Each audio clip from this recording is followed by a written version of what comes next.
माथेवा परमणे जेजू क्रिस्ताचे शुभ वर्तमान 13 वोळ 1 ते 9. त्याच दिसा जेजू घरांतलो भायर सरून दर्याचे तोडेर वचून बसलो. पूण लोकांचे इतले व्हड जोमे ताचे सोरशीं आयले की तो एका होड्यार चडून बसलो. सगलो लोक दोडेर रावलो आनी ताणें ताका वेपाऱ्यांनी सोबार वस्तू सांगल्यो.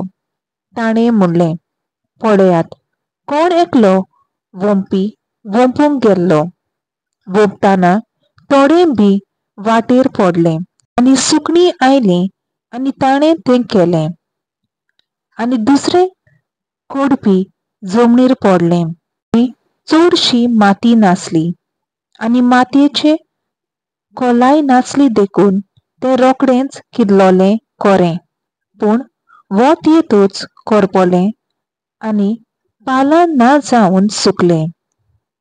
हेर कांट्यां मोदें पडलें आनी कांटे वाडले आनी कांट्यांनी ताका चेंपून दवरलें.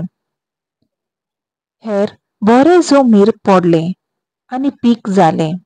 एकाक 100, दुसऱ्याक 7 आनी तिसऱ्याक 30.